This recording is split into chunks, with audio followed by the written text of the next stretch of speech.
we're doing today is we're talking about sampling, and specifically we're going to talk about sampling in Ableton Live specifically. So I can show you how well it works, how easy it is to do, how do you clean up samples, how do you get samples into Live, how do you clean them up, how do you put them in simpler instrument, how do you put them into like a drum rack, all that kind of stuff. So we're going to go over those and kind of like fine details. So the first thing we're going to do is talk about how to get your samples into Ableton Live. Now, there's a couple of ways to do this. Let me see if I have this loaded up on here. I don't think I still have it loaded up because it doesn't really work with these new computers. Yeah, I don't have it loaded up. So there's a couple of ways to do this. Let me just show you both ways here. So the first thing you want to do is you want to go search for a program called Soundflower. And you're going to find it over here under in Rogue Amiga. This is actually not where you're going to get it from. I think the best place to get it from is actually down here in this GitHub location. And it was taken over. This is a program that was made originally by Cycling74, the people who made Max DSP and Max for Live.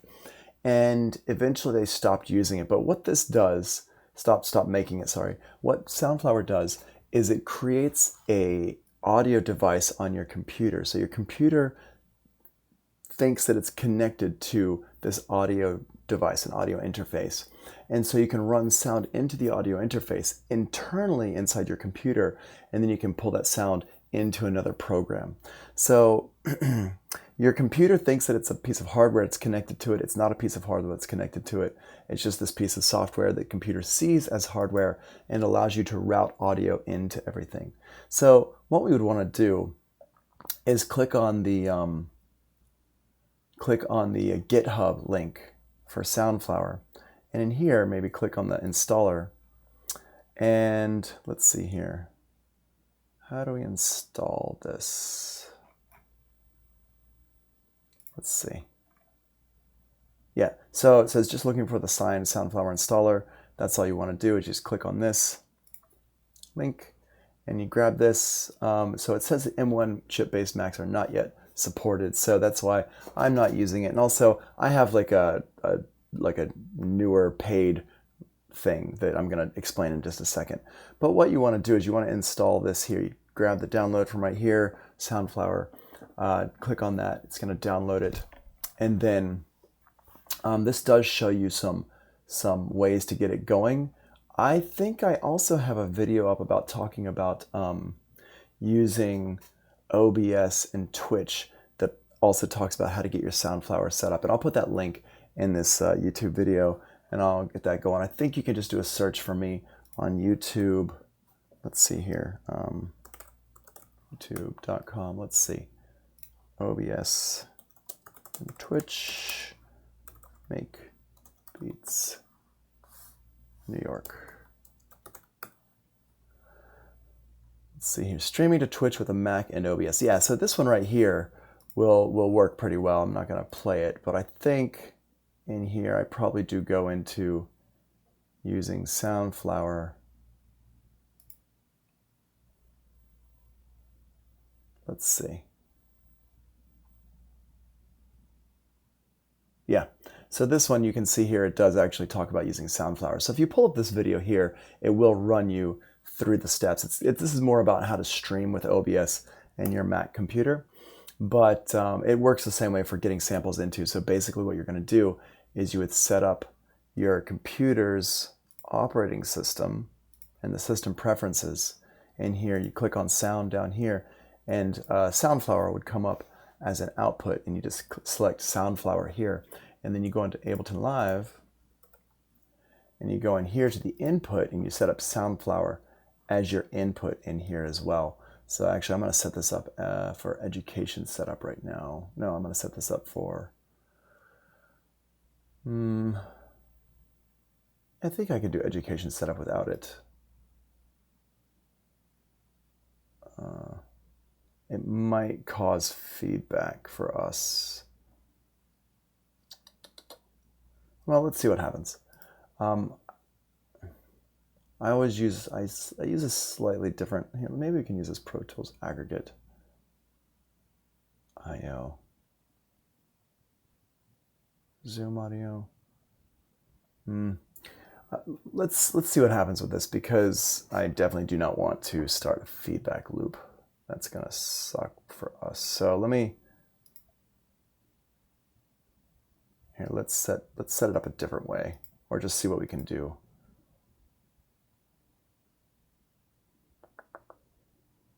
Yeah, I feel like the education setup might start a feedback loop for us. So let me come back to that right now. But if you're using Soundflower, you would just select Soundflower 2 in, and then it would, and then you just can record like usual. It's actually pretty cool. And I can go over this with you in Zoom if you want to set it up and you're having troubles with it. The only thing you got to remember is that after you do it, you do want to go back, after you've like recorded whatever it is you want to record, you really need to go back into your sound on your computer and set it back to your external headphones or your built-in speakers or whatever you're using. Because if you don't, you're not going to hear your computer sound. You're not going to hear anything from iTunes or whatever. And the cool thing about this is once you get this all set up, it really does work really well with everything. It just kind of goes and works with any kind of program like iTunes, Netflix, Spotify, all of them just work about the same. So it's a really cool way to do it. What I'm going to do, though, instead of using Soundflower, I'm going to use a program called Loopback.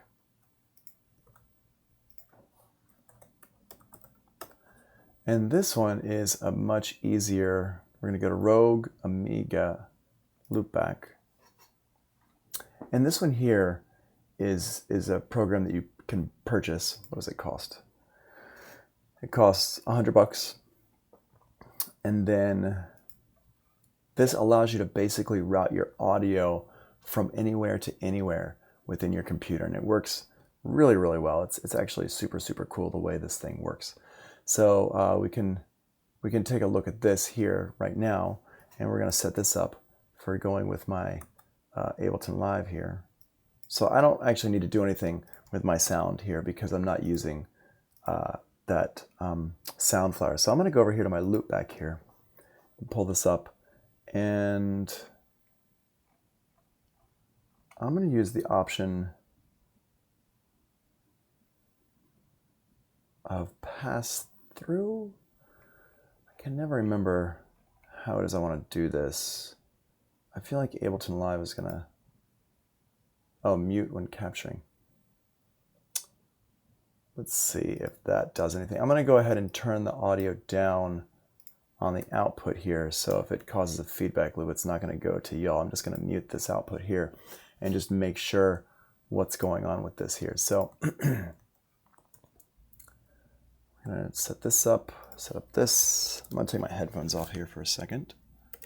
Go in here, set this up for education setup. Good. And let's see what happens. I'm going to set up an external input here for there. And what I'm going to do is I'm going to hit play on my Spotify. Y'all are not going to hear anything right now. Okay.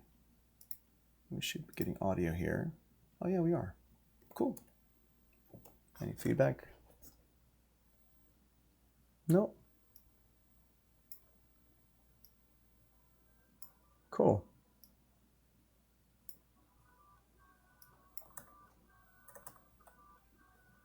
All right, there we go.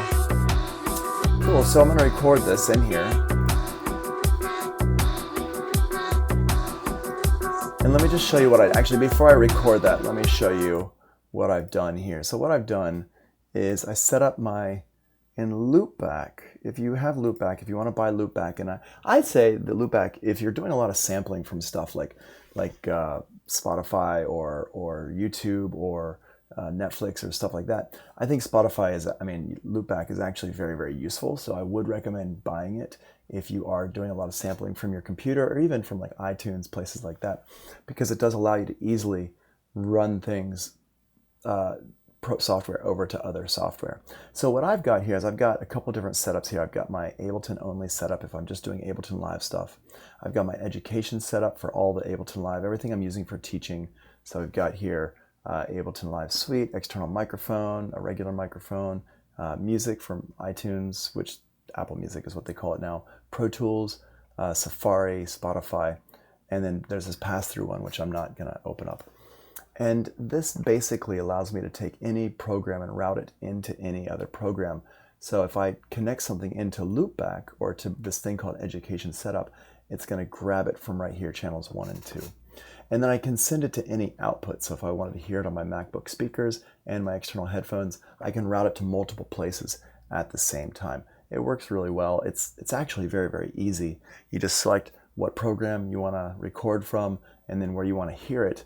And then you just set your input on your software over here just so it says the name of whatever you named this right here. So I called it Education Setup.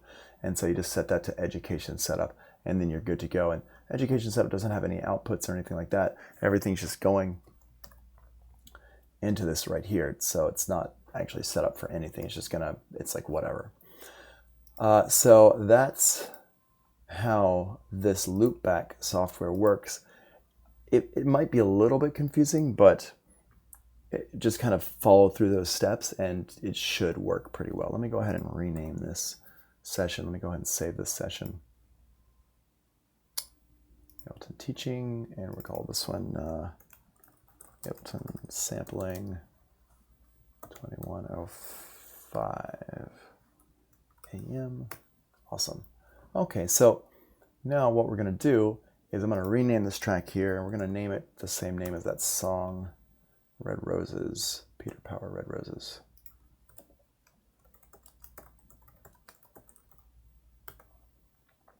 And we'll call it Red Roses Loop, like that. And in here, I'm going to go ahead into Spotify, and I'm going to go ahead and record it. You can see I've got my external input set to 1 and 2, and I just hit record, and you can see it's recording that audio right there. I'm just going to record a little bit of this, so I get a little bit of this loop here.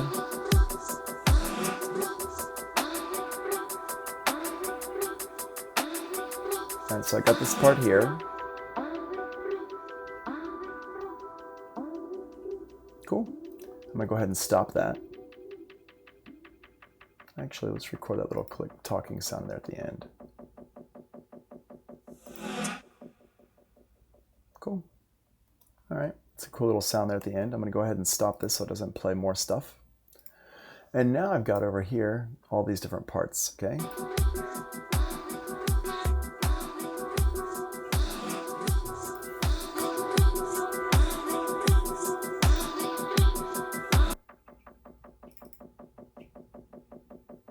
Cool.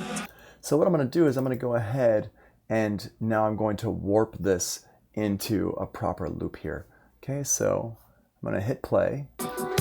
Now I'm not going to turn on the metronome for this because I want to warp it differently from, I don't want to pay attention to my tempo of the song.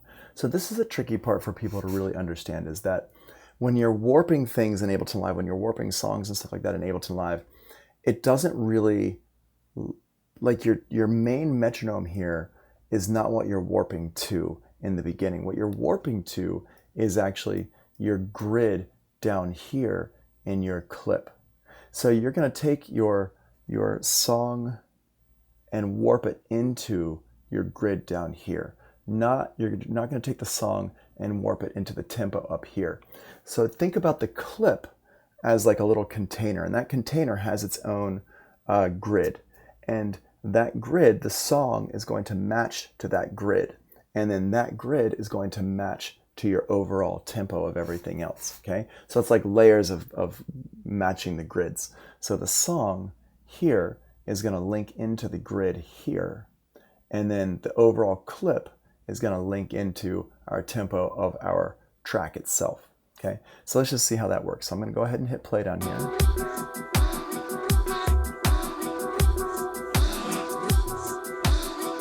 Cool. So here is a downbeat. So I'm going to go ahead and I'm going to tell Ableton Live that this is a downbeat. See, the transient is right here.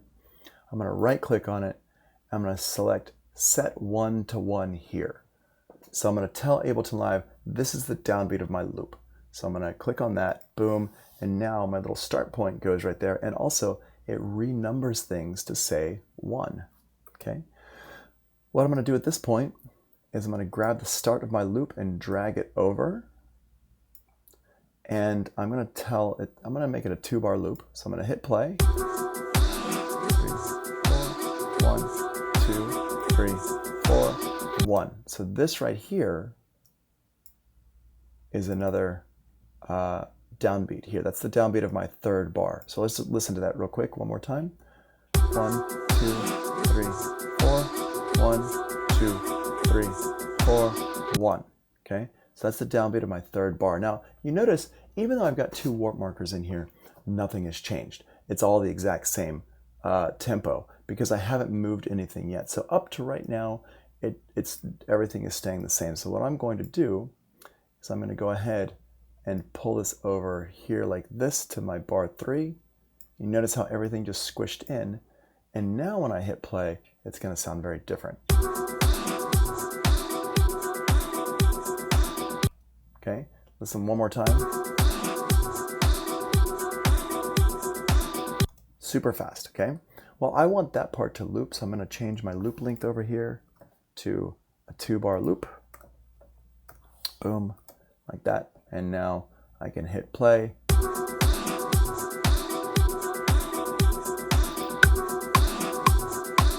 And let's go ahead and slow it down to the right tempo. Now, if I want to see what that right tempo is, what is the tempo of my song? Basically, the tempo of my song is 80 BPM. So I'm going to just go ahead and type in 80 up here.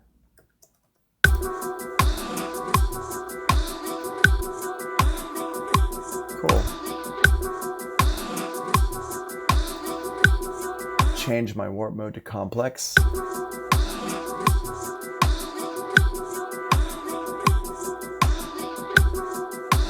Cool.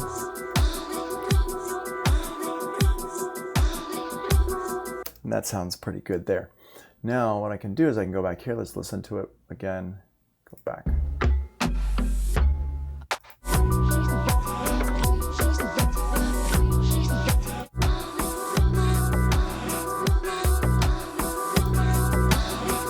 If I hit play on both of them, we can hear they're lined up.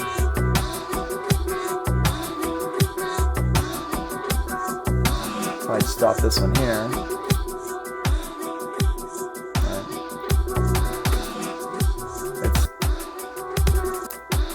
it's hard. It's really hard to hit play on Spotify and get it to line up. It's much easier to hit play on Ableton Live to get it to line up.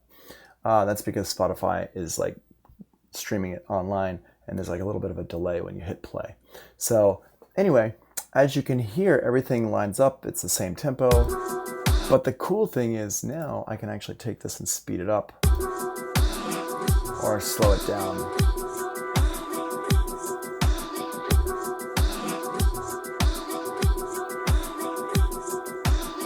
And it's going to follow my tempo. Now, one more time, the reason why it's following my tempo is because I took the sample and I matched the sample to my grid on my clip right here. And then I took that clip is now locked in. The clip is always locked into my tempo up here. So that's why it works really, really well. Let me go ahead. Let's play this one right here and see what this sounds like. This one's going to sound really weird because that sounds okay. Okay, so let's go ahead. Okay, 1, 2, 3, 4. Okay, so I'm going to go ahead and grab that part there. If I change this tempo here, you can hear it speeds up and slows down because the tempo of the clip is following the tempo of the song. So the tempo of the clip is following the tempo of the song, but I haven't locked this in yet. So if I go back over here, this is like actually 3, 4. So if I listen 1, 2, 3, 4, 1, like that. 2. So this one here, let's go ahead and make this one the 1.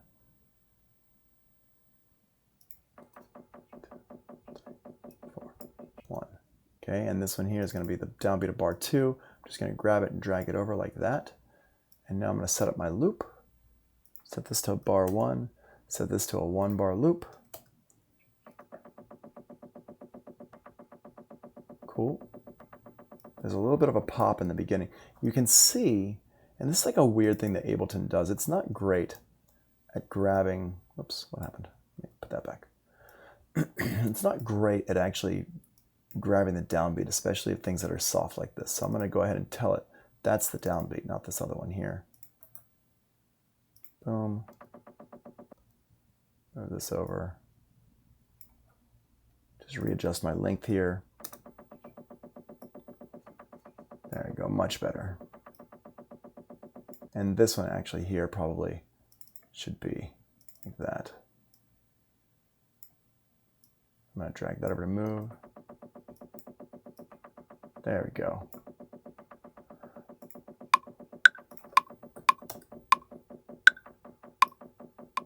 Cool. Okay, so this one here,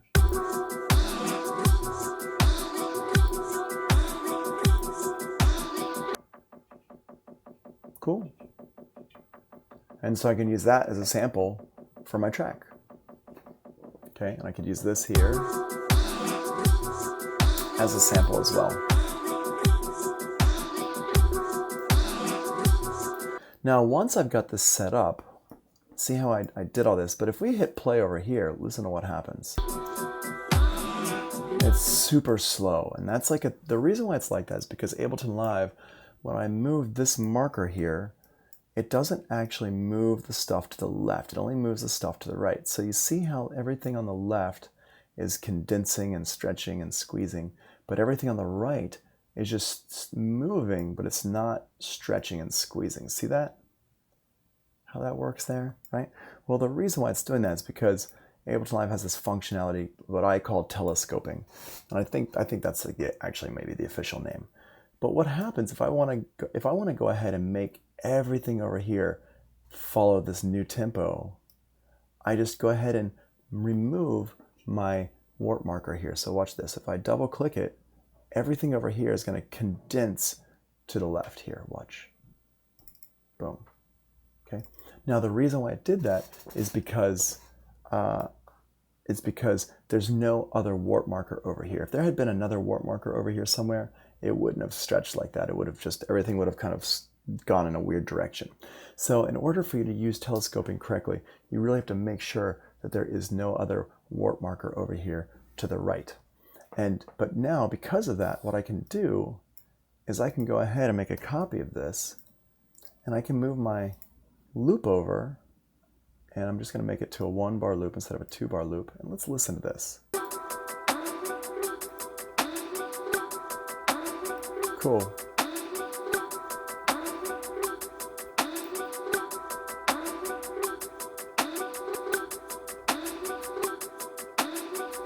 Nice. And I can grab any part of this loop that I want. I think I like that one better. Nice. And I can move this stuff around. Let's go ahead and adjust this a little bit more. I'm going to grab this one here and move it this way. Let's go to the end of our loop over here.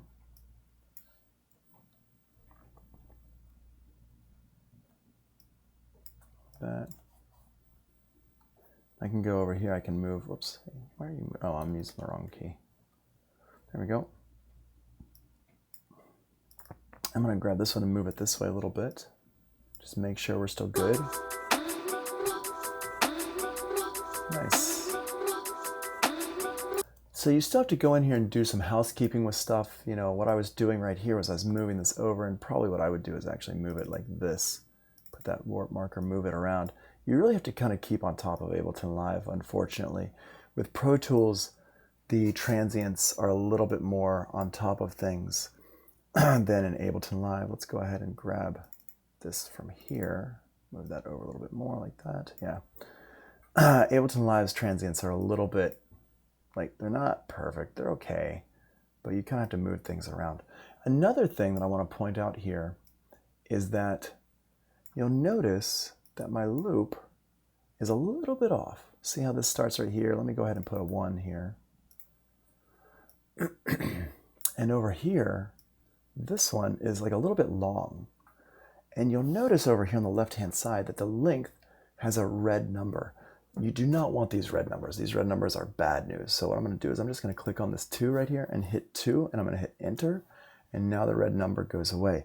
What the red number means is that the loop length, or whatever, where the start point or the loop length is off from the 16th notes just a little bit. It's like almost a 16th note, but it's not quite a 16th note.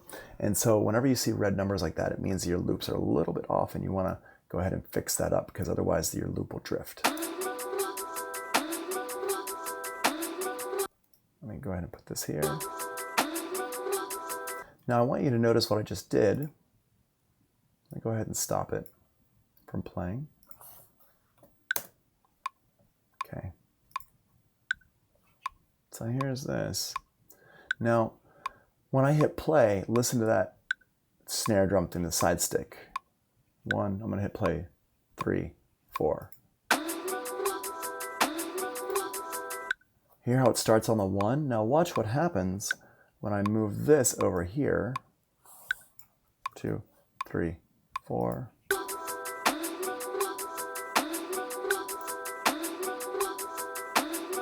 It changes the whole everything.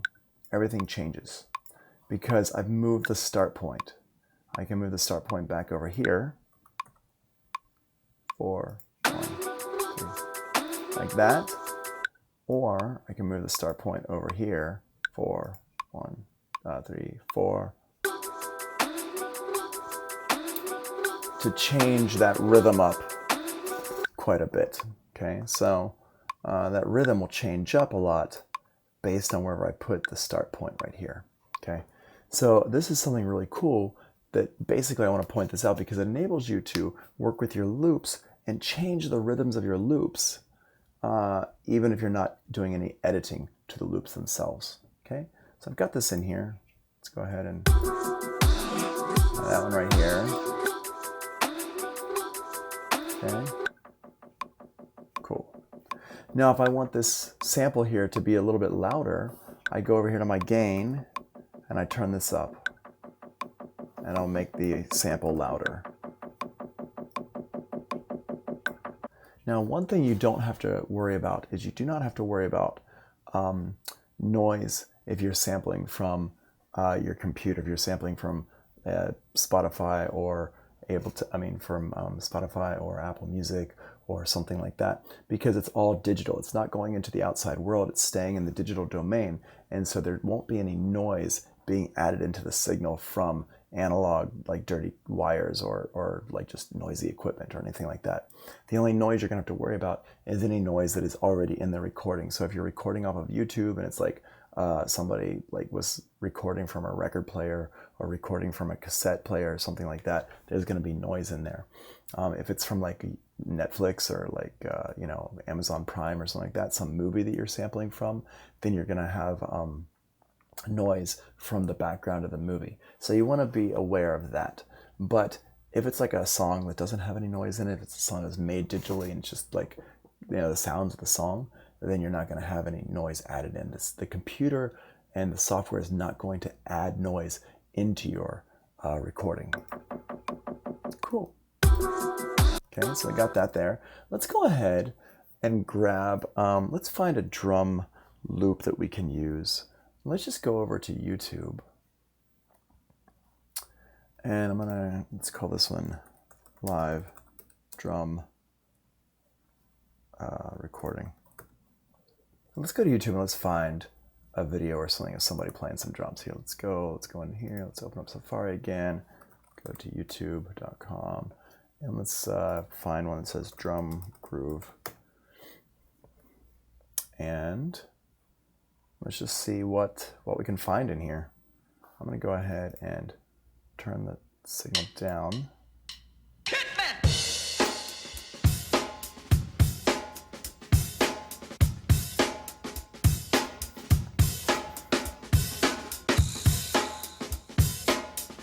Okay, so here's this. I don't know if this is somebody actually playing this. Let's see. Chords and scales. Right, record and produce, all backtracks my own. Oh, that's cool. Okay, so this is like playing this live, all right? So I'm just gonna go ahead and grab a little piece from this. It's a really great sound. Now, obviously, I wouldn't really say you should sample from this person. If you do, you should contact them and see if that's okay. They probably want some money for it, stuff like that, which is really good. But it's really good to support people that are doing this stuff. I'm just going to show you how to, oh, there you go. There you go. So can I buy a backing track and use it commercial? Yes, if you pay $100 or more for a backing track from my Bandcamp store, you buy the right to do whatever you want with it. You can edit, record vocals, or destroy, eat it, and sell it on iTunes afterwards. There you go. So there you go. I'm going to just show you how to sample from anything on here. I'm just going to use this as a just show you how to do it. Okay. So remember, we've got everything set up. Let's see here. What I'm going to do is I'm going to make sure that we go into Loopback and say that we're going to grab stuff from Safari. Yep, so Safari is turned on. We're doing that because YouTube is on Safari. So we're going to go ahead and do that. And I'm going to go over here to this and set up my input here. The input in Ableton Live is still set for education setup, so we should be fine there. I'm going to go ahead and stop this from playing because I do not want to hear that. Change my input to external in. There we go. Turn this off. And we should, whoops, hold on a second, I'm hitting the play on the wrong thing. There we go. Yep, cool. So that's playing. I'm just going to go ahead and record a little bit.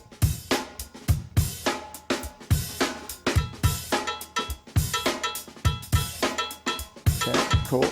That's cool with the cowbell there, but I actually do not want that cowbell. I don't want anything else. Let's go ahead and just grab this part here.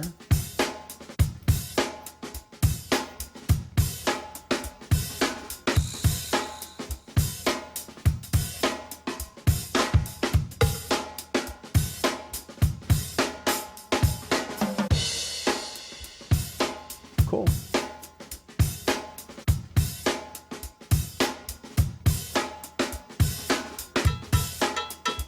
Awesome.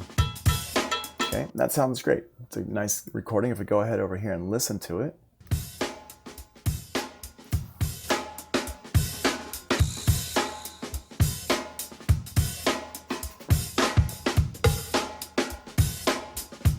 And I think I'm going to grab some stuff from over here. Okay, right over here I think is where I'm going to grab from. So what I'm going to do is I can turn off my grid. And this is like cleaning this stuff up, okay? So I'm going to turn off my grid, hit Command 4, and turn this off right here, and just highlight the part that I want to keep. If I want to listen to that part, I can just hold down my Shift, or if you have your Ableton Live set up a different way, it'll just show you this little speaker here automatically when you mouse over this part right here. I like to have mine set up so the Shift key turns my speaker on.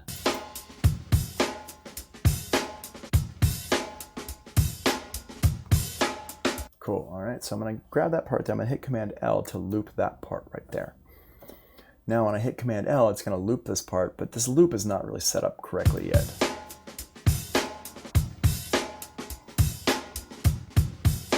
Okay, I'm just making sure that I have a little bit before the sample that I wanna grab and a little bit after the sample, because here's the downbeat of the next bar right here. So we listen to it, 2, 3, 4, 1, 2, 3, 4, 1. Okay, so I've got a little bit extra on either side, and what I'm going to do is I'm just going to go ahead and crop this. Right click and select crop, and now it's gonna get rid of all the extra stuff on the sides. Now what I'm going to do is I'm going to go in here, I'm going to right click right here and set 1 to 1, which we just did before, and I'm going to go ahead and start grabbing the sample that I want. So I'm going to go ahead and change the position to 1. It's a little bit before the 1 right there, so you can see it starts right there. And I'm going to go in here and I'm going to grab this one. Okay, I'm going to double click on this last beat right here. I can zoom in and see where it is. Actually, before I do that, I'm going to set this. I'm going to hold down Shift and drag this over to the beginning right here. There we go. And maybe for this one too, I might should do the same thing, because I noticed that well, it's pretty good actually. I'm not going to really worry about that too much. That one's fine. The reason why I held down Shift and dragged it over is because you can move your transients around if you hold Shift and drag them around. See, I can move it around to wherever I want, and that's really useful, especially if you're using Beats mode. So once I put it in the beginning, I'm going to double click it to turn it into a warp marker, and I'm going to drag this over until I get over here to bar 3. Turn my grid back on so I can snap it into my grid, and boom, there we go. I'm going to drag the end over here so it's right there at the end of bar 2, and now I'm going to listen to it.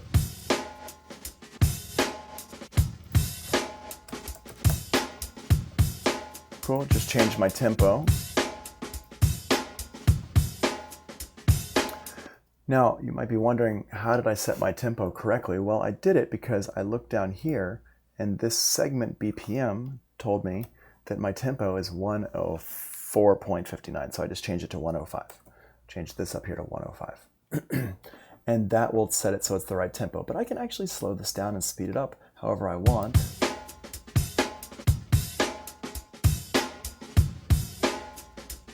Right?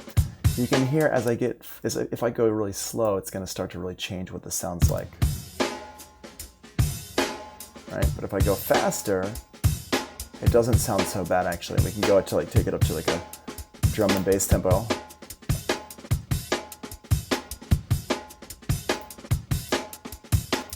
I can change my warp.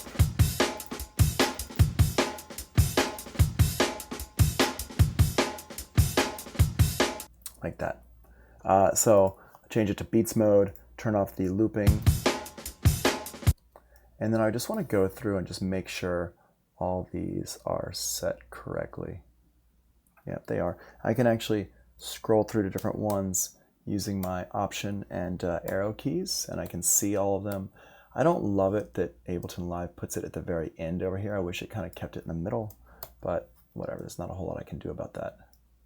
I'm just going to drag these over so I'm not missing the beginnings of these. See how there's like a little bit on the beginning missing. So I like to go through and yeah, so here, hold down Shift and just set these over so they're all okay. Everything looks good. Yes, perfect. Let's go to the beginning and just make sure we didn't miss anything here in the beginning. And you have to zoom in quite a bit to be able to see this correctly. Where are we? Here we go. Cool. Option. Yeah, see how that one's a little bit far away. I'm going to move it over just a little bit more like that. Go over, pull this one back. And if you're really serious about the sample that you're grabbing, you do want to go through and kind of do this because it does make a difference, especially when we're going to do what we're about to do next. So take a second to do this. It seems like it's kind of a pain. Trust me, it's not as much of a pain as doing this with an old school sampler, like a hardware sampler. It's much more tricky. All right, so we got this. Although the newer samplers like the Live, MPC Live, or the our Machine actually do have a way to do this automatically now too. All right, so now I've got this. Let's go ahead and listen to this. I'm going to turn this back down over here to its normal tempo. If I slow this down, we're going to hear gaps in here because I'm spacing out these samples. Remember, we talked about this with the warp mode.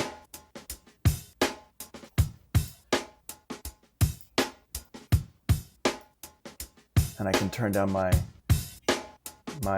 length here. Cool. Oh, this one's missing here. Let me put a marker in here. Let me go ahead and put a marker. Now, to put a marker in here, to put a transient, it's Command-Shift-I or Control-Shift-I on a Windows machine. So now, because there's this one right here was missing, Ableton Live didn't pick that up. Let's grab this one as well. Command-Shift-I, boom. There we go. And so you can just see I'm doing this housekeeping here. I think it's a really good idea to do this housekeeping. If you want to be able to see these transients more, if you're like a little bit unsure of where a transient actually is, you can just turn up the gain here and it'll show you where things are. Just make sure you turn that back down. There we go. Cool. Okay, so what I'm going to do with this though is I'm not going to use this loop as it is. I'm going to use these samples. I'm going to chop this up and use these samples. And I'm going to do this in a couple of ways. And this brings us into the next part of our video. So what we've covered so far is actually bringing the audio into Ableton Live using Loopback. And then now we've cleaned up the audio. You saw me crop it. You saw me trim it down to just the part that I want to use. And so what we're going to do is we are going to now take this and chop it up and put it on different keys on a keyboard. So let me just grab my keyboard here. And this part here is where things really start to get interesting, okay? So I've got this here, and what I'm gonna do is I'm gonna go ahead and put this onto a MIDI track. I'm gonna double click on the MIDI track over here. And there's a lot of moving pieces here that you have to follow these sections really carefully, because if you don't double click on the MIDI on the name of the track, it's not going to show you this right here, which says drop an instrument or a sample here, and you need it to say that. If you double click on this part here, it's going to say no clips selected. If you try to drag your audio down here when it says no clips selected, it's not going to do anything. If you try to drag your audio onto the MIDI track itself, it's gonna try to turn into like a MIDI track, which also you don't want to do. We want to keep this as like a sample. We want to chop this up as a sample. If I drag it directly on here, it's going to say what type of material are you converting. It's going to convert the audio to MIDI, which is a really cool feature, but it's not what we're trying to do right now. So I'm going to hit cancel. We're going to double click on the MIDI name of the track. So it says drop an instrument or sample here, and I'm going to drag this down here. Now once I do that, it's going to show me the audio. It's going to automatically make a simpler instrument. And I can go ahead and play this now. Now I've got my, this is, it's set to warp. Here, let's set this warp to, so the warp is turned on. And now it's going to be at the tempo of my song. So if I hit play and I play it, it's going to follow the tempo of my song. So now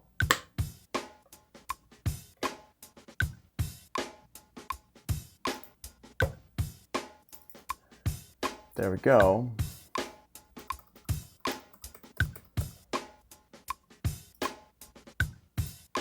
So now I've got this here.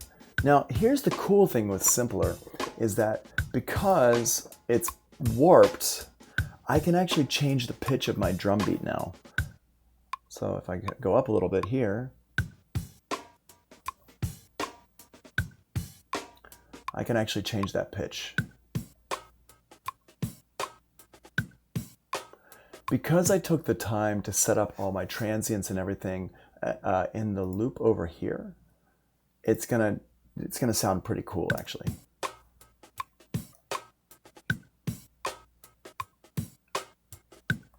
I can change my warp mode here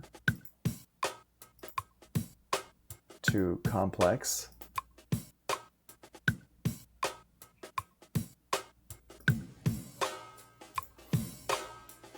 There we go. And that sounds pretty cool. It doesn't sound as natural, but it sounds pretty cool.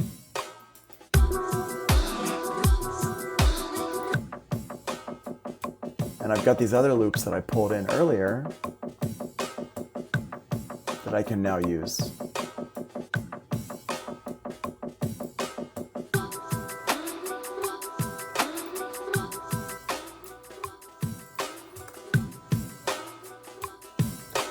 Which I could have done over here, but now the other thing I can do with this is I can actually play it in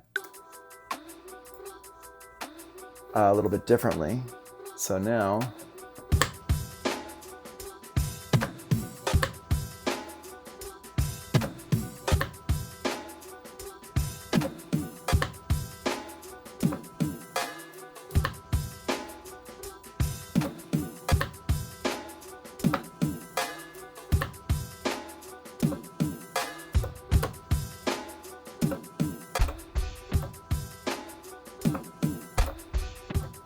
And I can play different patterns on my keyboard here. Let's go ahead and quantize these.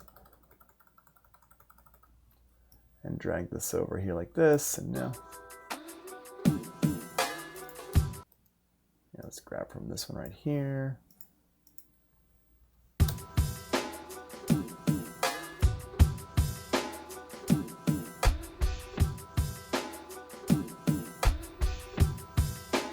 There we go. Grab this part right here. Cool. And you can see I'm playing different notes, and it's playing different pitches there, which is pretty cool stuff. All right. So what I want to do though is, this is all right. It's nothing super special yet. What I want to do is I actually want to take this and chop it up so I have all of my different drum hits that I can sample from. And the way to do that is down here using slice mode. And this is where things get really cool. So classic mode just plays it. I can put a filter on it. It's like built in. I could loop it if I wanted to, turn on my loop.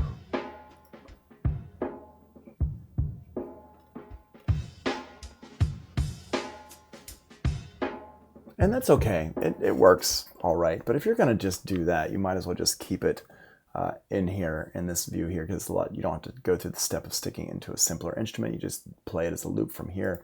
And I could even like adjust my pitch and stuff, not quite as easily, but I could.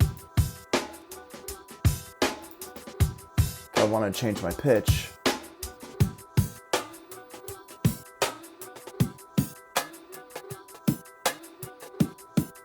you know, and that sounds pretty cool.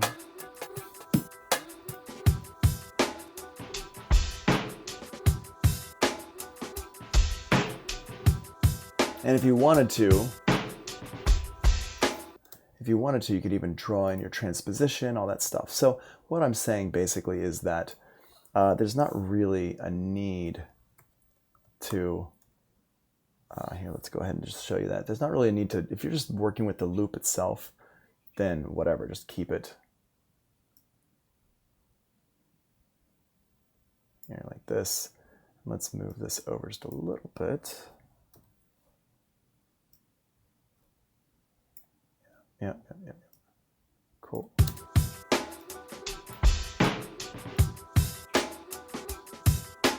Cool.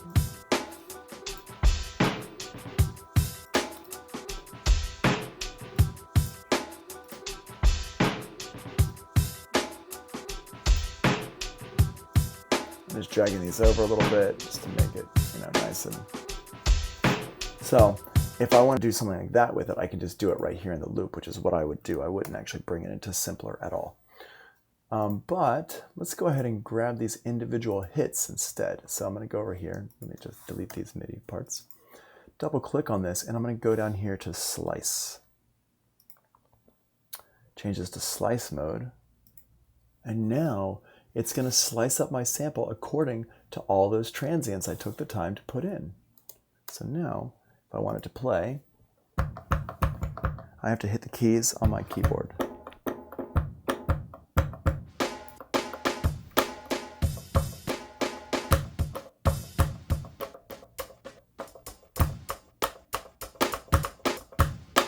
Let's go ahead and make it playback be set to poly.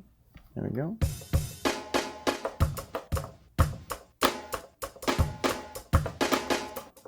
And we have this here.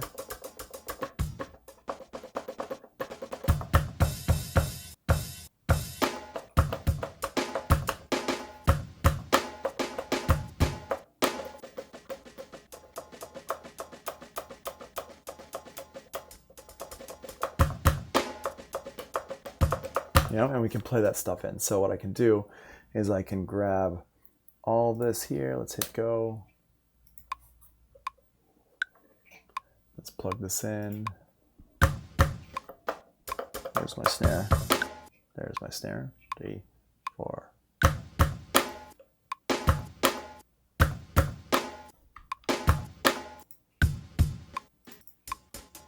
Let's grab this here.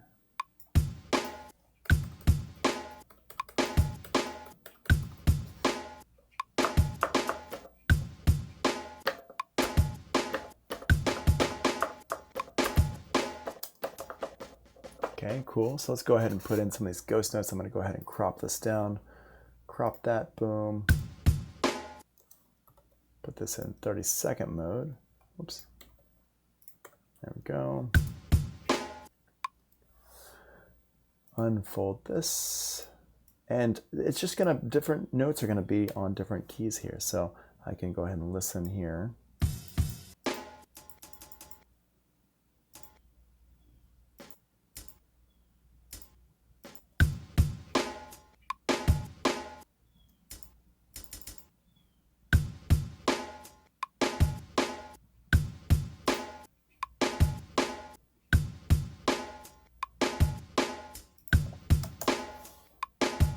Cool.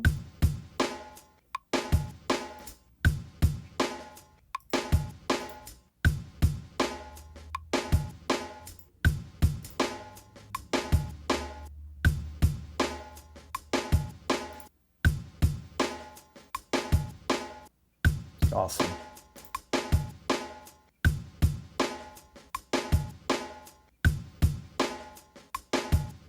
So I've got all this groove. Now, it doesn't have a groove yet because everything's very, very straight. But let's put this in here.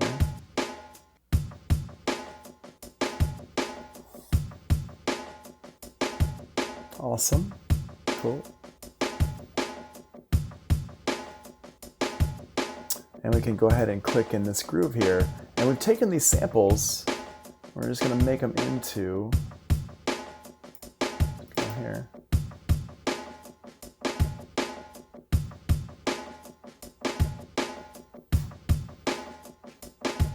Nice.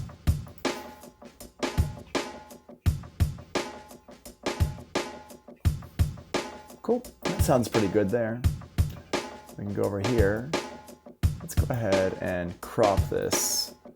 And then we're going to go ahead and duplicate this so it's longer.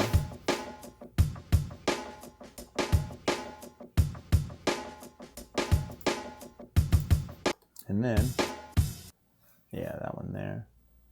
Cool.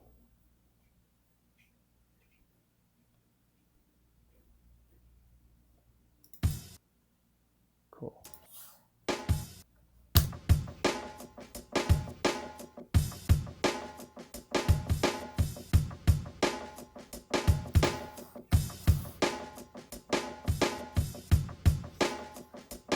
Cool.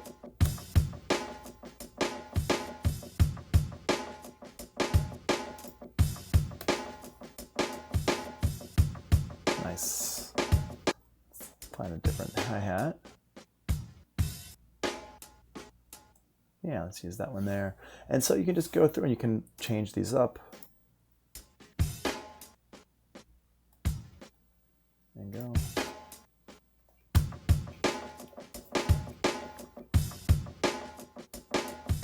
That one's not so long, actually. That one's like a little quick 30-second drag thing.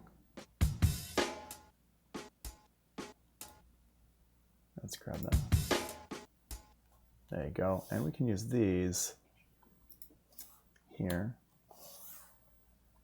Put this in. Yeah. There we go.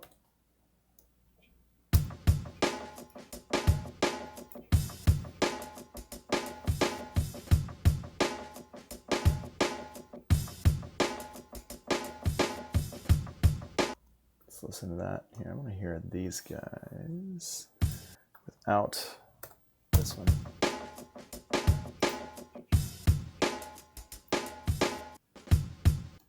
Yeah, it's like a little bit fast.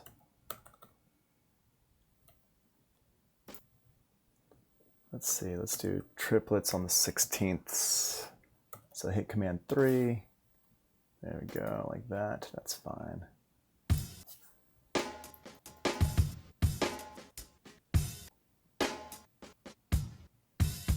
Yeah, there you go.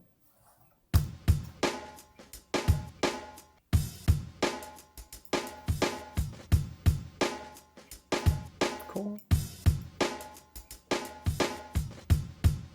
It's a little bit fast. Let's see what happens.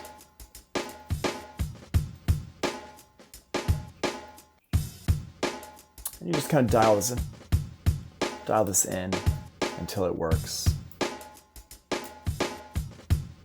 Cool. Sounds all right.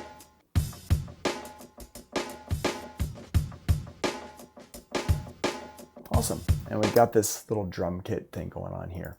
Now, as you can see, I did most of my work on the front end over here inside the clip. I did most of my work inside the clip here. What was that work that I did? Making sure that all my transients were set up and everything was like really good to go in here. And then I dragged it into my drum recording. So first things first, I went ahead and got the clip, recorded the clip in, and then I cropped it down to the part that I wanted.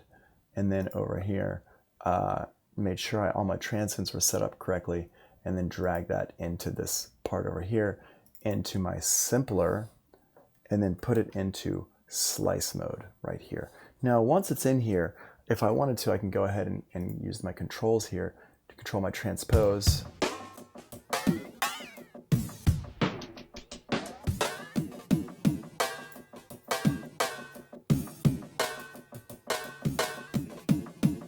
And you can hear it's going to go ahead and move around. I can change this warp. Let's change the warp to beats mode.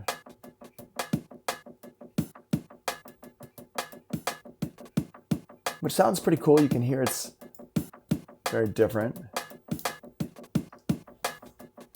Barb says, Ableton has some key to change time division of clip. Yeah, so the key for this is, and it works for audio and MIDI, is Command 1 or Command 2. So you can see where your time division is down here. And you're talking about, what you're basically asking about is the grid. So the grid is these lines right here. And you can see as I hit Command 1 and 2, it changes down here in the bottom what it's showing me here. See that? So that's right here. And if I want to change that grid, Command 1, Command 2, Command 2 makes it a wider grid. So it's like a larger time division, or Command 1 makes it a smaller grid or narrower grid, which makes it a faster time division. Right there, boom. And if you hit Command 3, changes that to triplets, little T down there for triplets. And then if you change it to 4, it actually turns that grid off. See that? And what's cool about this is I can move things around. I can turn the grid on and off. If I turn the grid on, it snaps it into stuff here. And if I turn the grid off, I can just drag it around wherever I want it to be.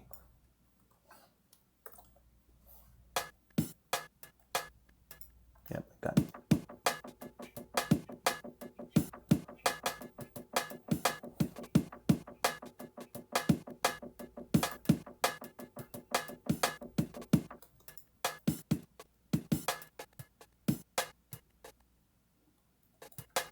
I'm just gonna find the right key. I want that hi-hat.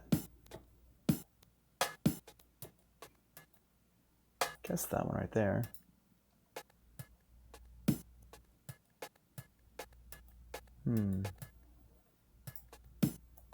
Choose that one then.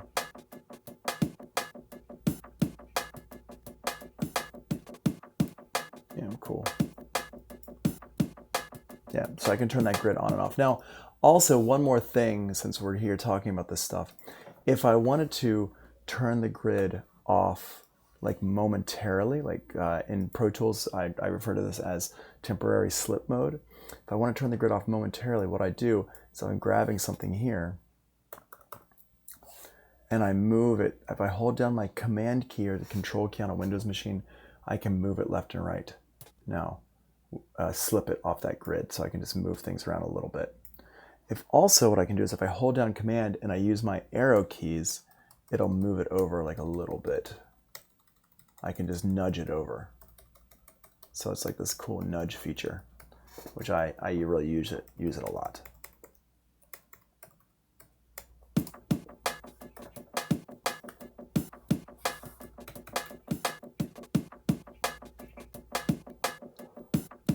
Nice. Go ahead and turn that pitch down, transpose. Now remember, I can assign this transpose to a key on my keyboard.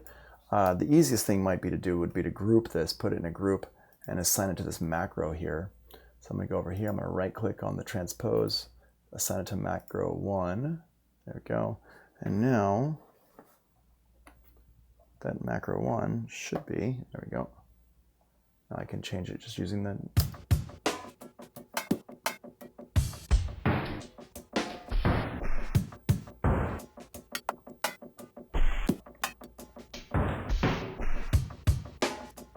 so there we go.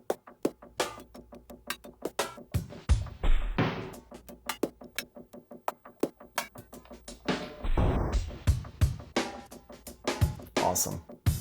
Okay, so you can do all sorts of cool little things like that with it. And so it really makes it interesting to get it in here and do that. I would say if this is something you're trying to do, like if you want to mess with the tuning and stuff like that, then dropping this into a simpler device and working it like this is highly recommended. The only problem with this is that we cannot take this and use individual effects on it. So like for the example, the kick drum, if I want to put an individual effect on the kick drum, I can't do it here. That's the only problem with this. So everything is still in one group. So I can go ahead on here. Let's go ahead and put get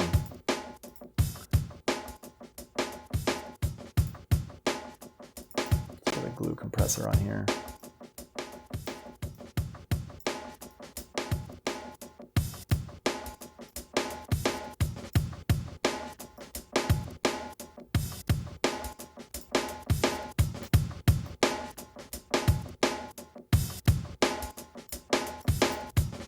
Awesome, that's it. You can hear I'm getting like a little bit more of the there, you know.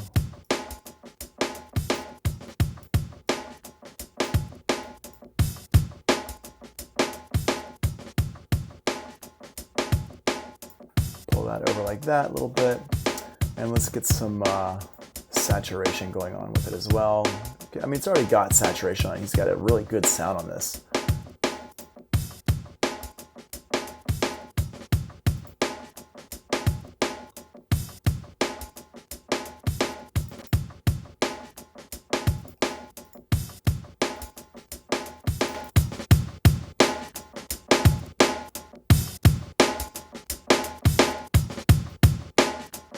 Cool. And then you can put the filter. So if we use the filter here,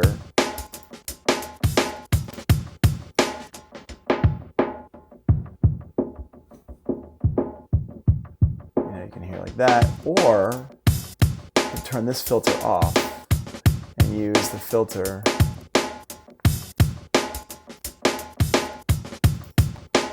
over here at the end. It's the same filter.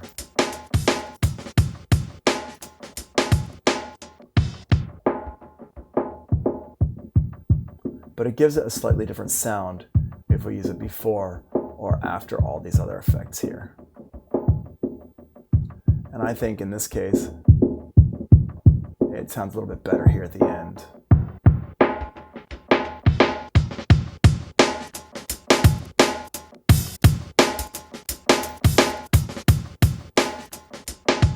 You can see we're clipping a little bit, so I'm going to turn down the track here so it's not clipping the track. Cool. Well, you can even throw this into like a, let's put it into like a little room here. Not that one though. Let's use dark snare room is pretty good.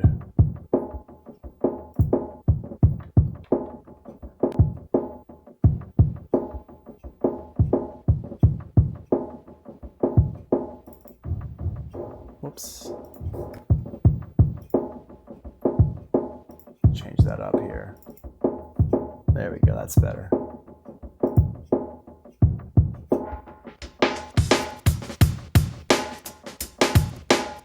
Cool.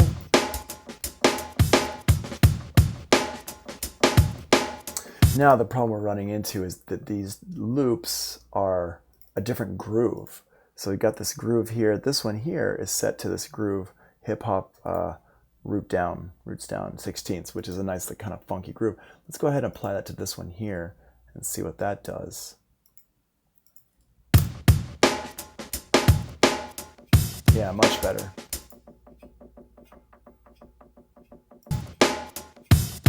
Like it's like a slight difference, but let's see if we can get a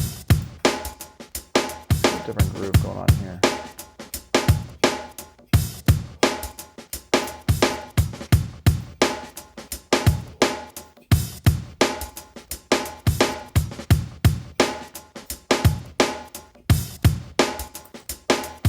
Grab eighths. See what happens when I grab the eighths a little bit here.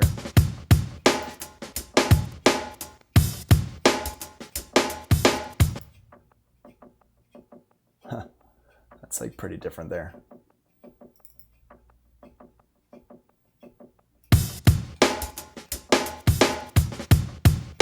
I think I preferred what it was before. I can just click on this and grab the other one here.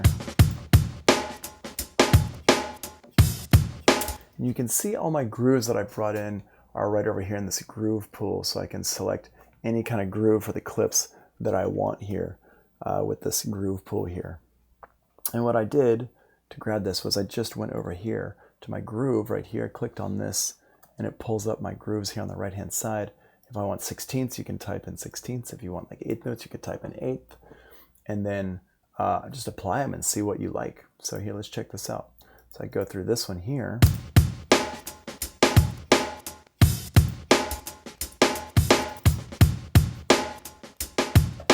Hear how it sounds different?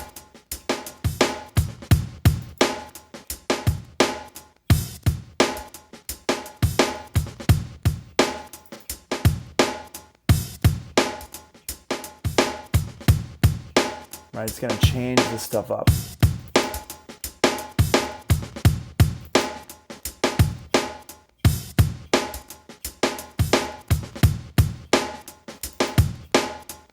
Some of these are more, some of them are less swung.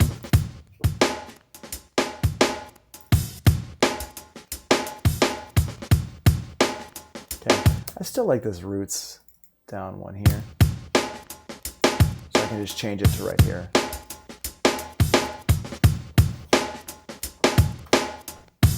Cool. Nice. I don't love what's happening here at the end, but whatever.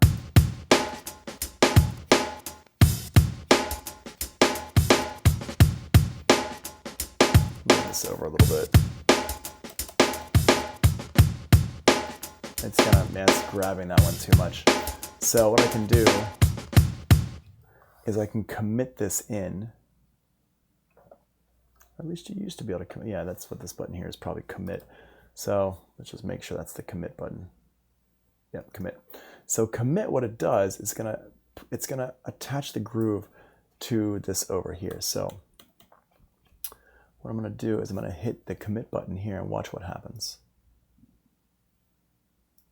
Boom, everything moves over a little bit. So it's like printing the groove into the clip here. And you notice now it says groove none. It's still up here in the pool. What I'm gonna do is turn this into triplets and put it 16th notes. There we go. Let's hear what this sounds like here.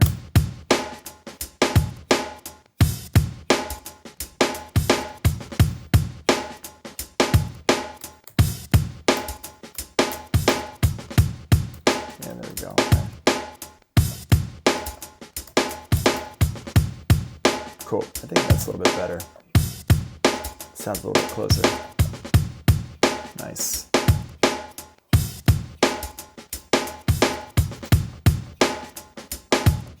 And don't forget, I can take these that are going and put them into a new clip right here. There we go. Awesome, that sounds really good. And let's go ahead and grab one more thing from YouTube. Let's grab like a bass or something like that. Let's say bass. Bass groove. So let's see what these sound like here. it's got music in there. Let's see if there's something without music. Yo, what's up, YouTube? This is your boy.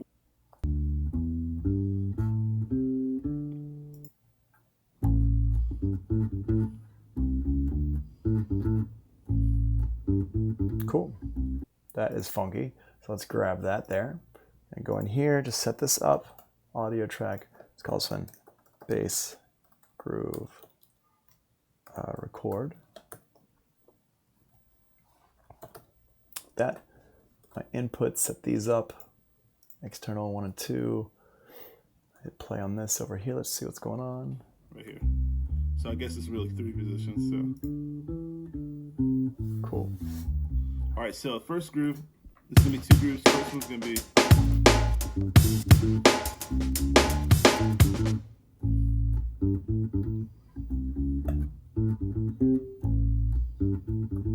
All right. So all it is gonna be. Awesome. I'm not really gonna give. Let's back that up a little bit. The notes about. Back that up.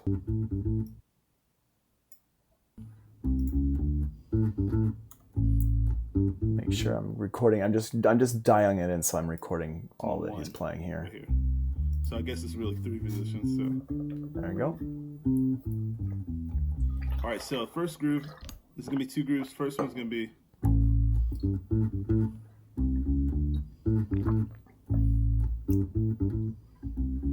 Nice. Cool. All right. So all it is going to be. Okay, I'm going to go ahead and stop that. I'm not really going to give. Well. Stop. Okay. Cool. So now what I'm going to do is go in here and grab this. Let's grab some samples from here. So first things first.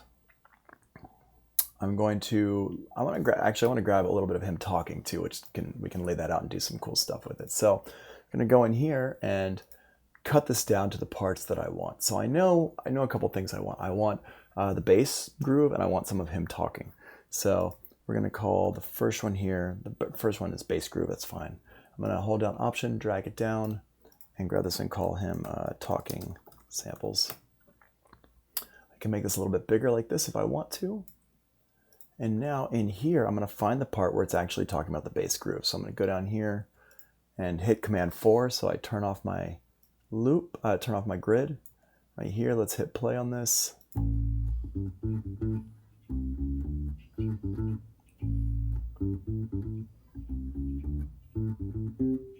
Cool. I'm going to grab that right there. And I want a little bit before and a little bit after. So I can just listen. Cool. Okay, so maybe grab this whole note here just so I have it. Okay, I'm going to crop this.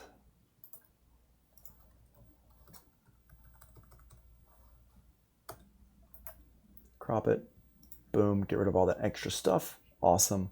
Okay, and now we're going to go in here and grab some talking samples. Same thing, turn off the grid. Let's hit play. So I guess it's really 3 positions. So. All right, so first groove. This is going to be 2 grooves. First one's going to be. Okay, cool. We're going to grab this. All right, so first groove. All right. This here like this. Grab this. And I don't know if we're going to do anything with this or not, but we're just going to grab it because it was, just something more to sample. So now in here, let's go to this bass groove. Now, what I can do is a couple things, and this is pretty cool.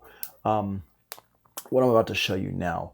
First thing we're going to do is really clean this up even more, okay? So we want to go in here and grab this one here, and I'm just going to make sure all of these, I can make this bigger here.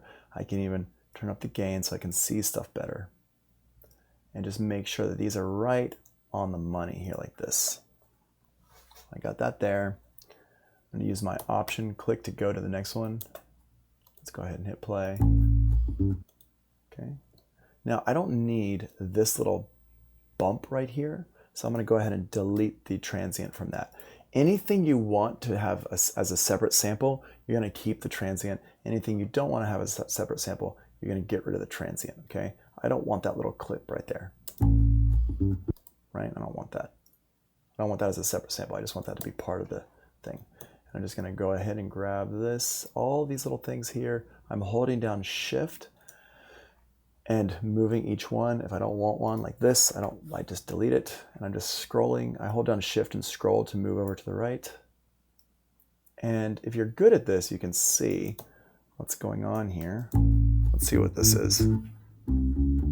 Yeah, I don't need that one right there. Boom, boom, boom. And I'm just, once you get good at this, you can see this little part here, that's where the transient is. You can see this little part here is the transient. Now, I have a lot of experience doing this kind of stuff. Oops, you don't want to move your waveform. Hold down Shift before you grab the transient, or else you're going to start messing your timing up. And one thing you'll notice also is that I'm not putting this into the grid. I'm not worried about the grid right now because I'm actually just worried about setting up my samples. So I'm really, literally just going through and then adjusting these things here like this. One by one. It takes a while, but if it's something that you really want to grab a sample from, it's going to be worth it.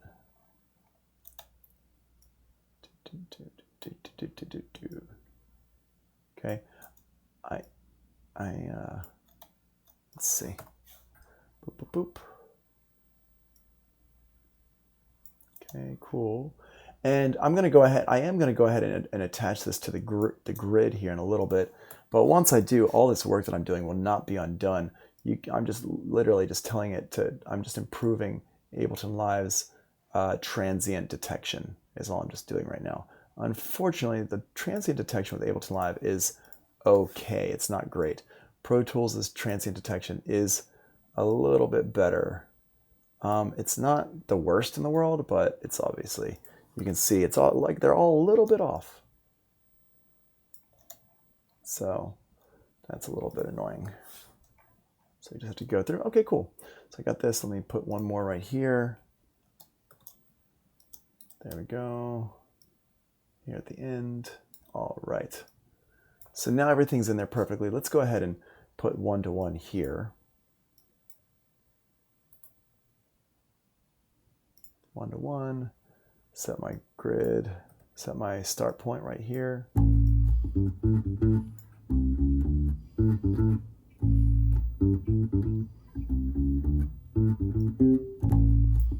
There we go. Okay, and I'm going to take this, boom, and move this over so it's right here. So I'm going to put a, I moved this over incorrectly. I'm going to drag this back over here to bar 5. There we go. So this is at the downbeat of bar 5. Move this over. Cool. Change this to pick complex.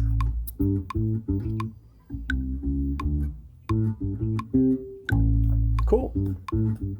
All right. And you can hear he's a little bit, like the rhythm's not perfect because he's a human and humans don't really play perfect rhythm, but it sounds really good. And we can put this with our live drums over here that we did before.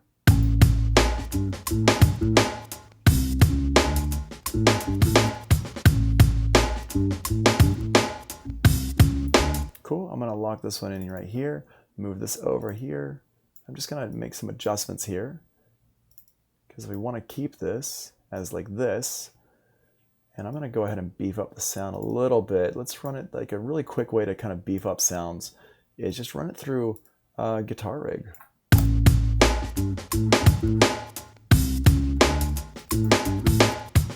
Because his sound is a pretty dry sound, so let's just kind of funk it up a little bit more.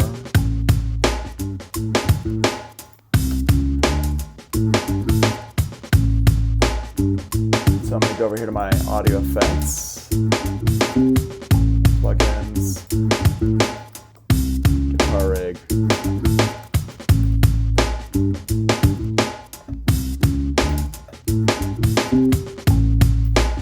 There we go.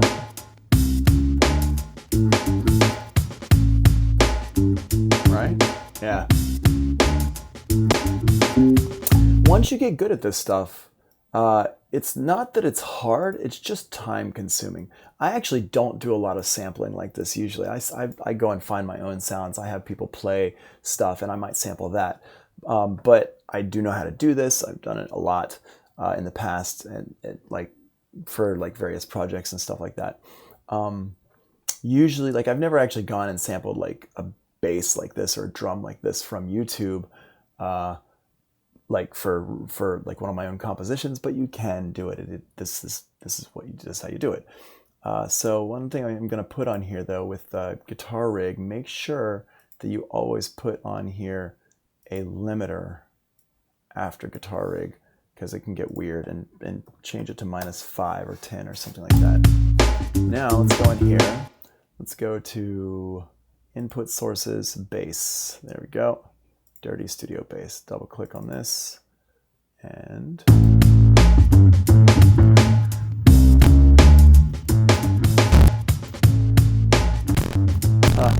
can hear it's wow. It's like it is not my Ableton Live is not liking that. Okay, let's try different ones. I'm just going to go through and try some of these different ones. That's pretty cool.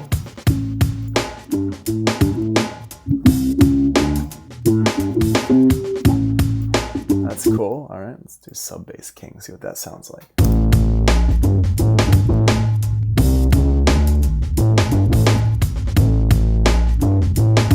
Nice. You can hear there's a lot of different presets.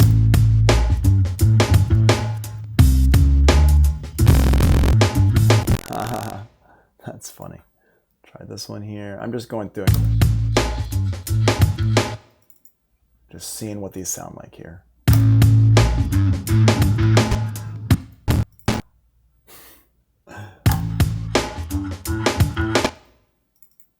Yeah,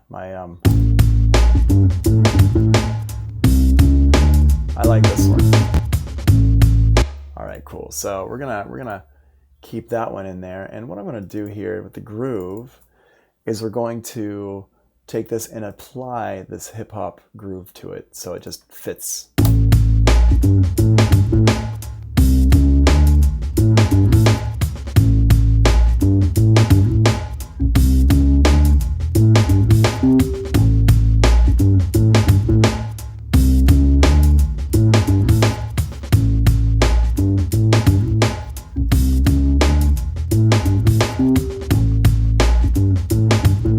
Now it grooves. Now it's got a really cool groove to it.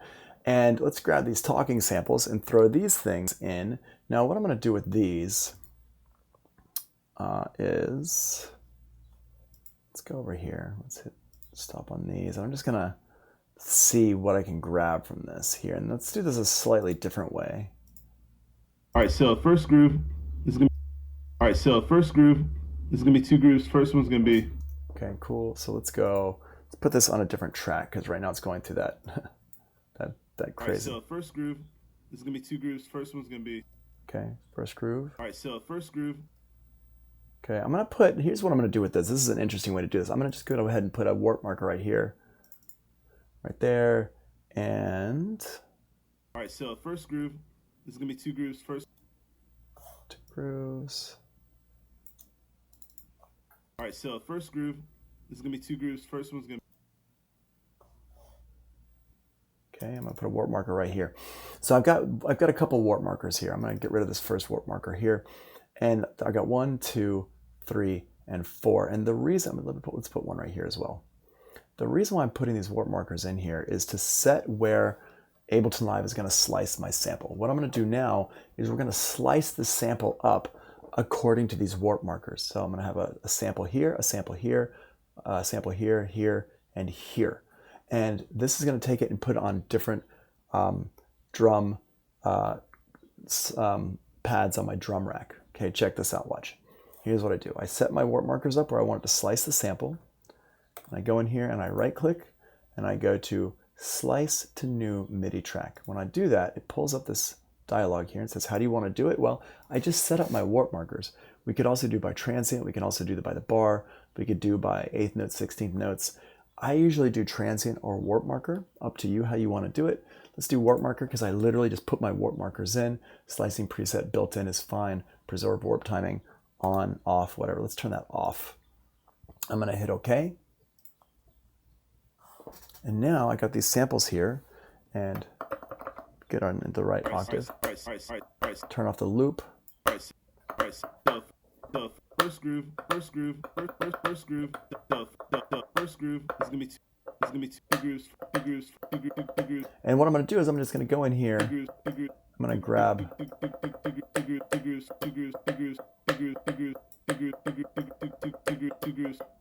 Sorry, I keep hitting the.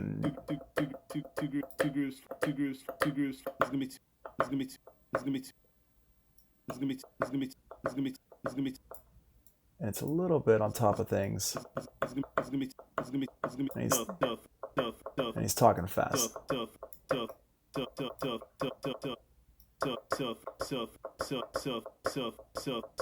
Put that there, a little bit of an attack. I'm going to disconnect this one from the attack so I can. There we go. First groove. Awesome. First groove.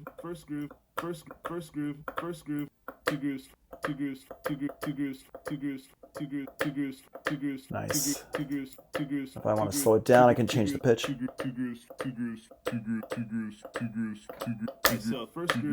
Okay, cool. So we got that there.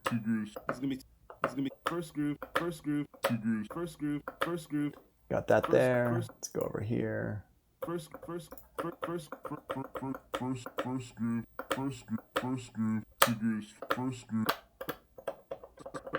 And let's grab this last one here. Let's see what this is. What are you? First one's gonna be two grooves. First groove, two grooves. First one's gonna be. Nice. Got this in here. First one's gonna be. There we go. Cool. Let's grab. Let's hit play on this.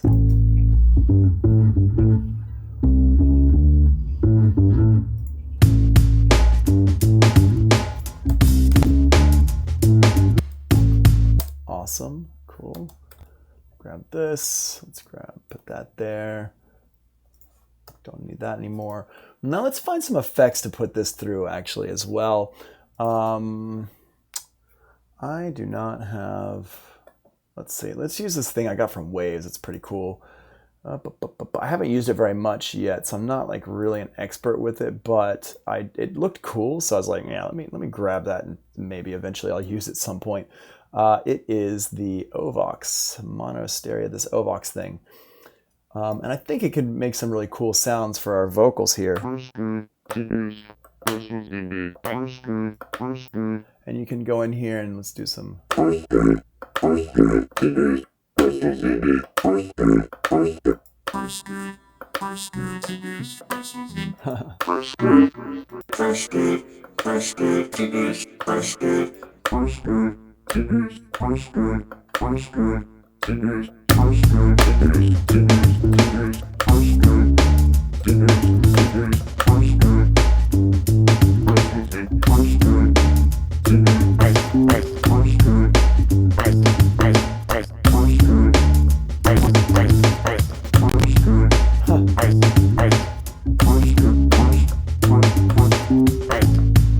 Yeah, we're killing my computer right now with all these effects going on. I mean, it's not even that much, but there's just, each effect is pretty complex. Okay, so let's go over here. Let's make a little thing.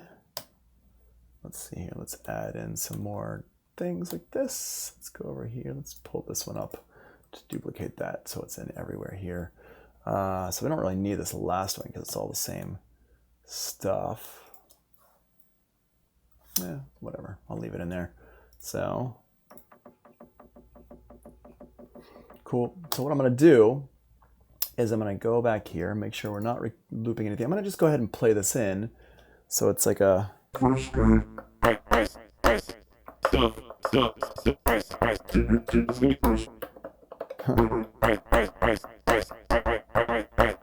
yeah, this one effect is like 30% of my CPU. That's crazy. Okay, so let's go ahead and I'm gonna hit the record button over here and then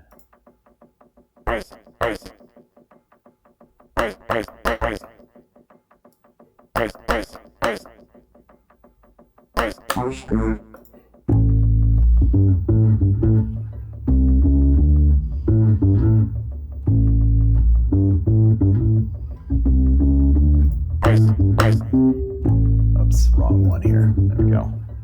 Get that up.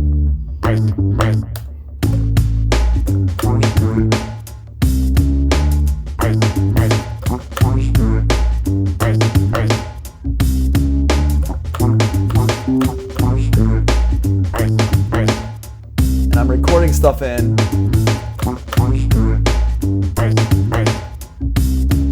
That. Let's go ahead and hit stop. And you can see I recorded all the stuff into this little area over here.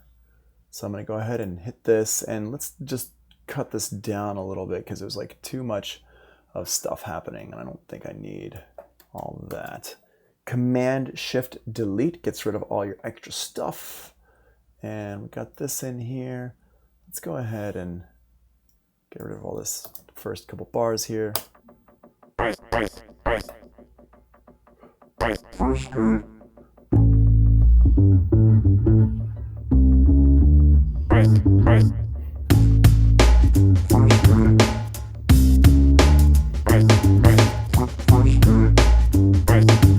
Cool.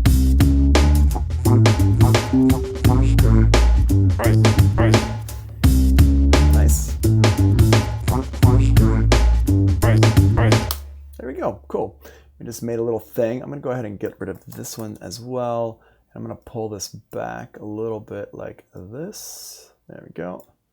And this one here, you can see there's all this extra stuff in here. I'm going to go ahead and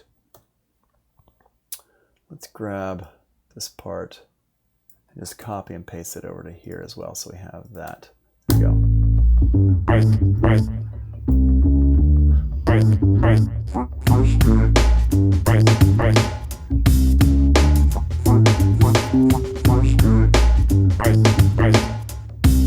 Nice. Cool.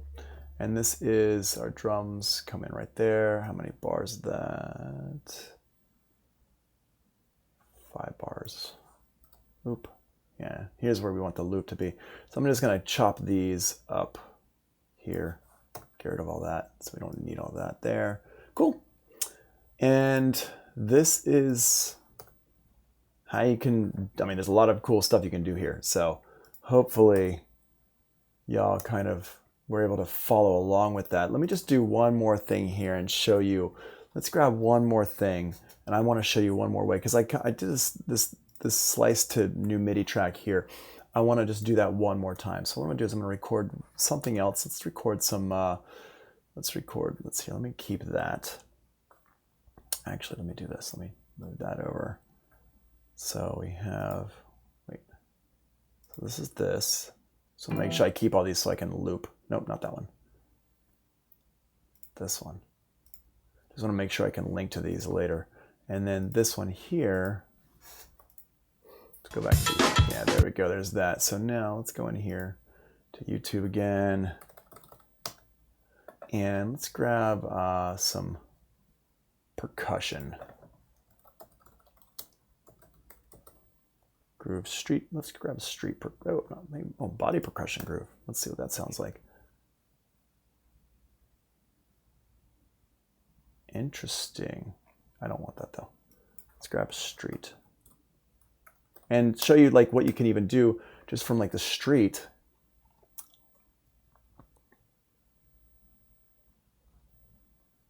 Let's see what this one does. Let's, oh, that's interesting. Let's see if we can grab something like from here. Let's see what this sounds like.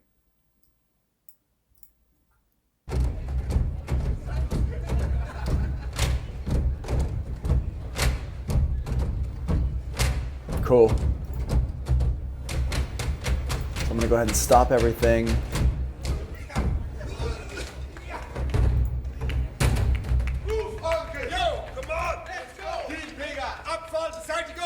And let's grab this. I'm going to back it up a little bit.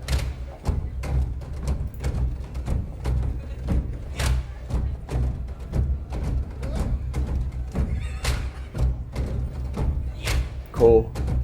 It's dope.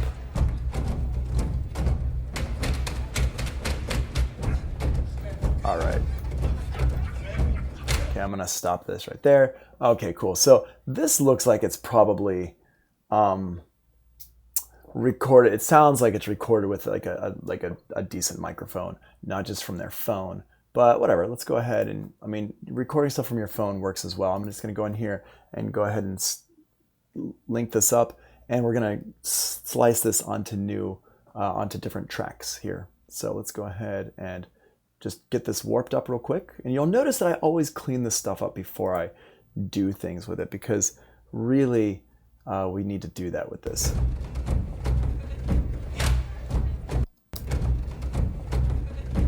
Okay, so I'm going to grab.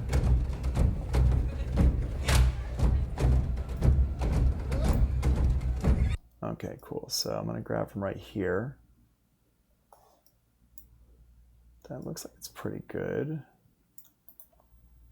Boom, set 1-to-1, set my loop.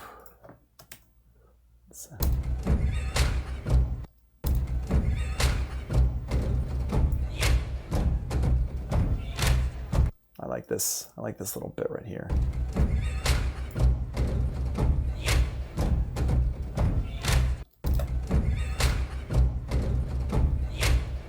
That's nice too. Grab this, let's see wherever that is. Maybe I'll set my 1-to-1 here. And sometimes it takes a little second for you to find what you're going to set, where you're going to set this up.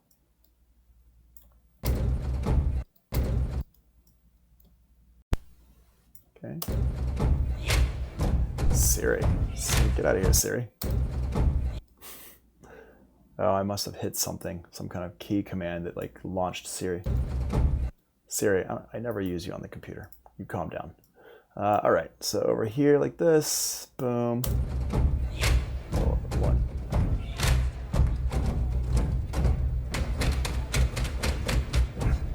Cool. And I'm just going to grab over until this part here, and something like right there. 1, 2, 3, 4. 4, 3, 2, 3, 4, 4, 2, 3, 4, 1. Cool. Boom. I think it's this one actually. And so that's like basically a 4-bar loop. There we go. Change the beats here because they're going pretty fast. Change this. Whoops. 4, 1, 2, 3, 4, 1, 2, 3, 4, 1, 2, 3, 4, 1, 2. Okay, cool. So what we're going to do is we're just going to grab some of these hits in here. So I'm just going to go in here and we're going to do basically the same thing we did just a second ago. Let's go ahead and speed this up. What's our tempo? Click on this. See, the tempo is 118. And I'm just going to do that so I can grab these easier. You could do this a couple ways. You could put warp markers in. You can move these around by holding down Shift, which is what I'm going to do. I'm just going to grab these and hold these down and move them around. Delete the ones I don't really want. And again, I mean, I'm just making sure I show you everything here, because this first part here, you kind of need to do all this stuff, even though it's boring and it's not super fun to watch.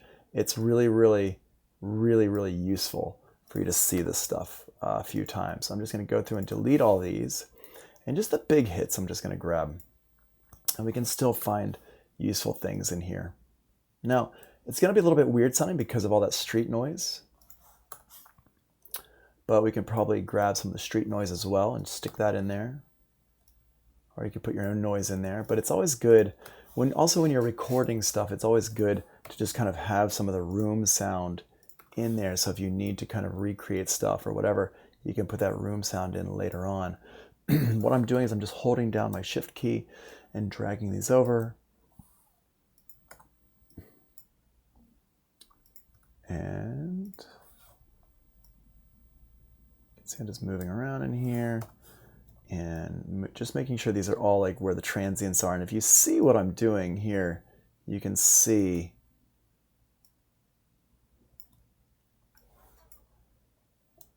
yeah. Here we go, boom, boom, like that, boom, boom, boom, And there we go. Cool. Let's use this right here. Okay, cool. You can see what I'm doing with that if you kind of like watch carefully. So now in here, I'm going to go ahead and crop this. I don't need any of that extra stuff.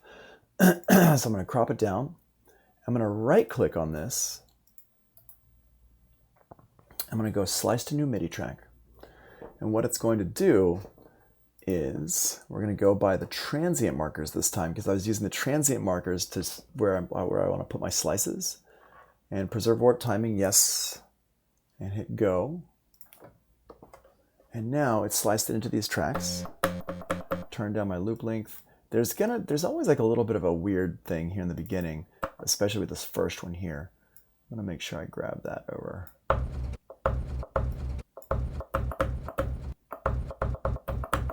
Okay.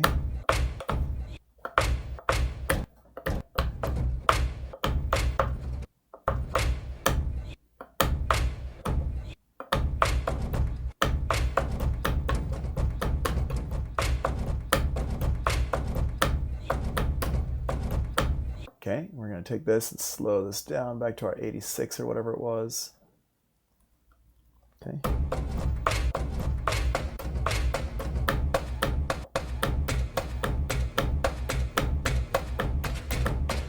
There we go. Cool. So we have that. So let's go ahead and just play this loop right here.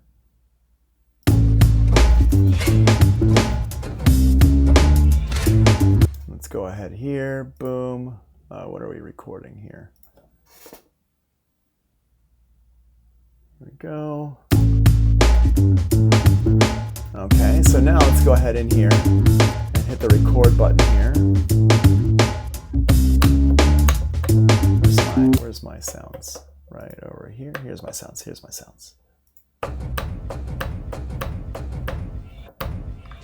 There we go. Cool. Cool. Okay, so what I'm going to do is actually, let's play this through here and let's record it into this right here. And this is, I'm going to call this one Trash Can Drums. Boom. Okay. Here we go. Get this here.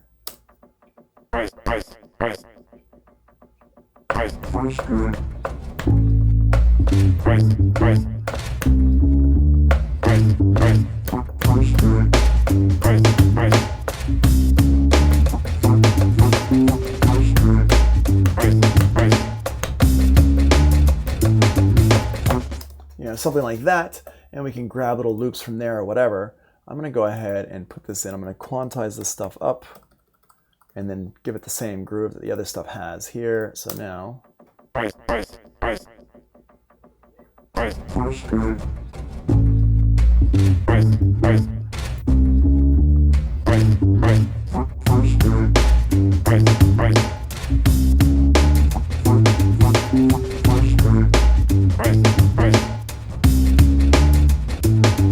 cool. All right, and that sounds pretty cool there. So we're going to go in here.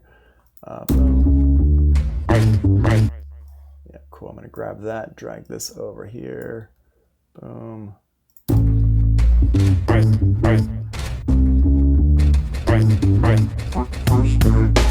Cool. Move this over like that.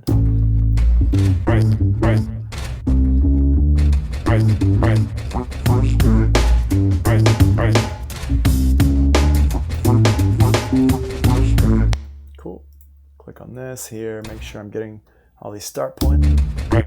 These start points. Go. Why are you not? There we go. Let's grab that. Make sure we're not grabbing this one here. There we go. Sometimes you gotta. There you go.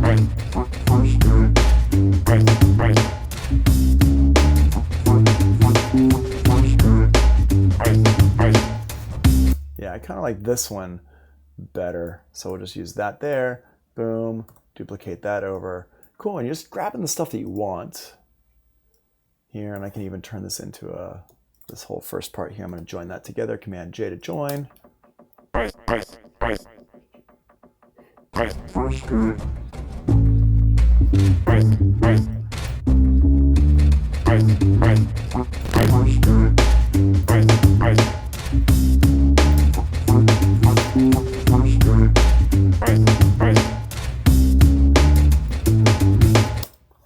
this one here, this sound here,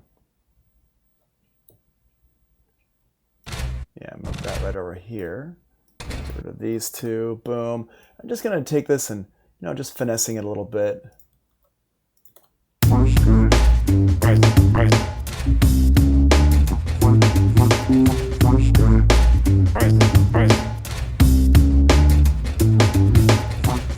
Cool. I think that's enough of this. I think we've gone through it a lot. I mean, we've done it. We've been working on this now for a while. Didn't take a break because I didn't want to lose the momentum here. But some really, really cool stuff that's going on here. So just to recap here, we talked about bringing the audio into Ableton Live using Loopback, recording in from somewhere else. Like in this case today, we were using YouTube and Spotify, and then cropping the samples down so that you have just the part that you want, trimming them up, making sure that you're, if any kind of like transients are in the right place, making sure that any kind of warp markers are in the right place. And then taking those, dragging them in, so setting them up as audio loops if you want to set them up as an audio loop, or setting them up as taking them and slicing them out to new MIDI tracks, or bringing them into the simpler and then sampling them right there. So hopefully that will give you all a good starting point for working with this stuff. Obviously, I can move really fast with this stuff.